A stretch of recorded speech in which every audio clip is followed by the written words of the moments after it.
ನಾವಿಬ್ಬರು 6ನೇ ತರಗತಿಯಲ್ಲಿ ಓದುತ್ತಿದ್ದೇವೆ.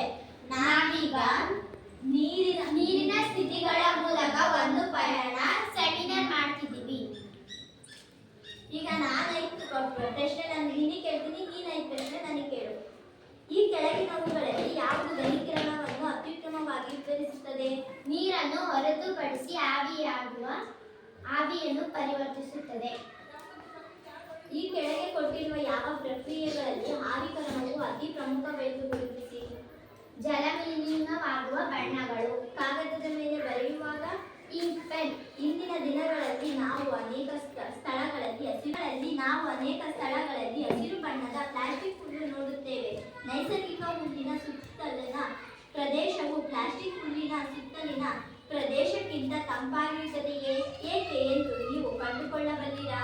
ನೈಸರ್ಗಿಕ ಹುಲ್ಲು ಬಾಷ್ಪೀಕರಣ ಕ್ರಿಯೆಯನ್ನು ನಡೆಸುತ್ತದೆ, ಜೊತೆಗೆ ಆವಿಕರಣ ಕ್ರಿಯೆಯನ್ನು ನಡೆಸುತ್ತದೆ. ಇದು ತಂಪಾದ ಅನುಭವವನ್ನು ಹೊರಹಾಕುತ್ತದೆ, ಆದ್ದರಿಂದ ಇದರ ಸುತ್ತಲೂ ತಂಪಾದ ಅನುಭವ ಆಗುತ್ತದೆ.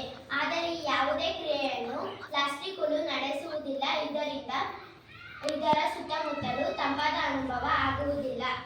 ನೀರನ್ನು ಹೊರತುಪಡಿಸಿ ಆವಿಯಾಗುವ ಇತರ ದ್ರವಗಳಿಗೆ ಉದಾಹರಣೆ ನೀಡಿ. ನೀರನ್ನು ಹೊರತುಪಡಿಸಿ ಆವಿಯಾಗುವ ಇತರ ದ್ರವಗಳು: ಮೊಸರು, ಮಜ್ಜಿಗೆ, ಹಾಲು, ಸೀಮೆ ಎಣ್ಣೆ, ಪೆಟ್ರೋಲ್, ಡೀಸೆಲ್, ಸ್ಯಾನಿಟೈಸರ್ ಇತ್ಯಾದಿ.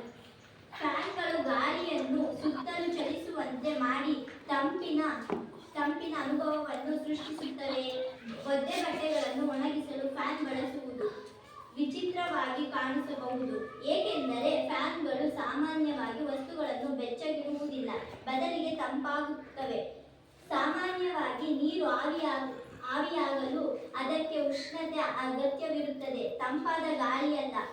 ಈ ಕುರಿತು ನಿಮ್ಮ ಅಭಿಪ್ರಾಯವೇನು? ಫ್ಯಾನ್ಗಳು ಒದ್ದೆಯಾದ ಬಟ್ಟೆಗಳ ಮೇಲೆ ಗಾಳಿ ಹಾಯಿಸುವುದರ ಮೂಲಕ ಅವುಗಳನ್ನು ಒಣಗಿಸಲು ಸಹಾಯ ಮಾಡುತ್ತದೆ. ಇದು ಆವಿಯುವಿಕೆಯನ್ನು ಹೆಚ್ಚಿಸುತ್ತದೆ. ಸಂವೇದನೆಯನ್ನು.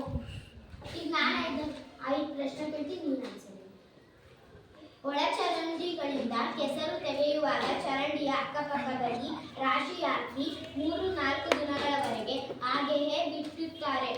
ನಂತರ ಅದನ್ನು ಗೊಬ್ಬರವಾಗಿ ಬಳಸಲು ತೋಟ ಅಥವಾ ಗದ್ದೆಗೆ ಸಾಗಿಸಲಾಗುತ್ತದೆ. ಈ ವಿಧಾನವು ಕೆಸರಿನ ಸಾಗಣೆ ವೆಚ್ಚವನ್ನು ಕಡಿಮೆ ಮಾಡುತ್ತದೆ ಮತ್ತು ಇದನ್ನು ನಿರ್ವಹಿಸುವ ವ್ಯಕ್ತಿಗಳ ಸುರಕ್ಷತೆಯನ್ನು ಹೆಚ್ಚಿಸುತ್ತದೆ. ಈ ಬಗ್ಗೆ ಆಲೋಚಿಸಿ ಮತ್ತು ಹೇಗೆಂದು ವಿವರಿಸಿ. ಒಳಚರಂಡಿಯ ಕೆಸರನ್ನು 3-4 ದಿನಗಳವರೆಗೆ ಬಿಡುವುದರಿಂದ, ಚರಂಡಿಯ ಅಕ್ಕಪಕ್ಕ ರಾಶಿ ಬಿಡುವುದರಿಂದ ನೀರಿನ ಅಂಶ ಆವಿಯಾಗುತ್ತದೆ, ಜೊತೆಗೆ ಕೆಸರಿನ ಪ್ರಮಾಣ ಮತ್ತು ತೂಕ ಕಡಿಮೆಯಾಗುತ್ತದೆ. ಇದರಿಂದ ಕೆಸರನ್ನು ಸಾಗಿಸಲು ಸುಲಭ ಮತ್ತು ಕಡಿಮೆ ವೆಚ್ಚದಾಯಕವಾಗಿರುತ್ತದೆ. ಆದ್ದರಿಂದ ಅಷ್ಟೇ ಅಲ್ಲದೆ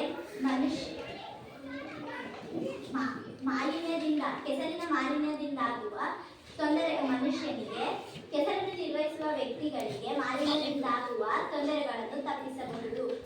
ಒಂದು ದಿನದ ಮಟ್ಟಿಗೆ ನಿಮ್ಮ ಮನೆಯಲ್ಲಿನ ಚಟುವಟಿಕೆಗಳನ್ನು ಗಮನಿಸಿ. ಆವಿಕರಣವನ್ನು ಒಳಗೊಂಡಿರುವ ಚಟುವಟಿಕೆಗಳನ್ನು ಗುರುತಿಸಿ. ಆವಿಕರಣ ಪ್ರಕ್ರಿಯೆಯ ಅರಿವು ದೈನಂದಿನ ಚಟುವಟಿಕೆಗಳಲ್ಲಿ ನಮಗೆ ಹೇಗೆ ಸಹಾಯ ಮಾಡುತ್ತದೆ? ಬಟ್ಟೆ ಒಣಗಿಸುವಿಕೆ, ಇಸ್ತ್ರಿ ಮಾಡುವಿಕೆ, ಬೆವರುವಿಕೆ, ಹಸಿಗುದಲನ್ನು ಒಣಗಿಸುವಿಕೆ. ಪ್ರಕೃತಿಯಲ್ಲಿ ಘನಸ್ಥಿತಿಯಲ್ಲಿ ನೀರು ಹೇಗಿರುತ್ತದೆ? ಪ್ರಕೃತಿಯಲ್ಲಿ ನೀರು ಪರ್ವತಗಳಲ್ಲಿ, ಶಿಖರಗಳಲ್ಲಿ ಕಂಡುಬರುತ್ತವೆ ಹಾಗೂ ಭೂಮಿಯ ಉತ್ತರ, ದಕ್ಷಿಣ ಧ್ರುವ ಪ್ರದೇಶಗಳಲ್ಲಿ ಹಿಮ ಮತ್ತು ಮಂಜುಗಡ್ಡೆಯ ರೂಪದಲ್ಲಿ ಹೆಚ್ಚಾಗಿ ಕಂಡುಬರುತ್ತದೆ. ನೀರು ನಮ್ಮ ಹಕ್ಕು ಎನ್ನುವ ಮೊದಲು ನೀರು ನಮ್ಮ ಜವಾಬ್ದಾರಿ ಎಂಬ ಹೇಳಿಕೆಯ ಕುರಿತು ಆಲೋಚಿಸಿ. ನಿಮ್ಮ ಆಲೋಚನೆಗಳನ್ನು ಹಂಚಿಕೊಳ್ಳಿ. ನೀರು ಸಾಮಾನ್ಯ ಜೀವಿಗಳಿಗೆ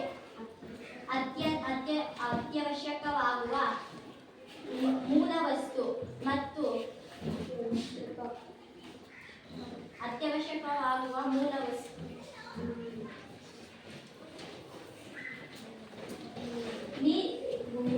ಭೂಮಿಯ ಮೇಲೆ ಸಿಹಿ ನೀರಿನ ಪ್ರಮಾಣ ತುಂಬಾ ಕಡಿಮೆ ಇದೆ. ಅದರಲ್ಲೂ ಹಿಮ ಮತ್ತು ಹೆಚ್ಚಾಗಿದೆ.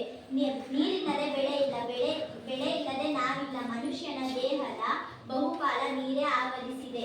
ಇದರಿಂದ ನೀರಿನ ಮಾಲಿನ್ಯವನ್ನು ತಡೆಗಟ್ಟಿ ನೀರನ್ನು ಹಿತವಾಗಿ ಬಳಕೆ ಮಾಡಬೇಕು. ನಿಲ್ಲಿಸಿದ ದ್ವಿಚಕ್ರ ವಾಹನದ ಆಸನವು ಬಿಸಿಲಿನ ಝಳಕ್ಕೆ ತುಂಬಾ ಬಿಸಿಯಾಗಿರುತ್ತದೆ. ನೀವು ಅದನ್ನು ಹೇಗೆ ತಂಪಾಗಿಸಬಹುದು? ಮೊದಲು ದ್ವಿಚಕ್ರ ವಾಹನವನ್ನು ಮರದ ನೆರಳಿನಲ್ಲಿ ನಿಲ್ಲಿಸಬೇಕು. ನಂತರ ಒದ್ದೆಯಾದ ಬಟ್ಟೆಯನ್ನು ಸೀಟಿನ ಮೇಲೆ ಹಾಕಬೇಕು.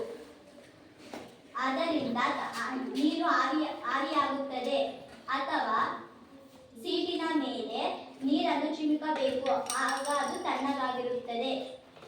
ಎಲ್ಲರಿಗೂ ಧನ್ಯವಾದಗಳು.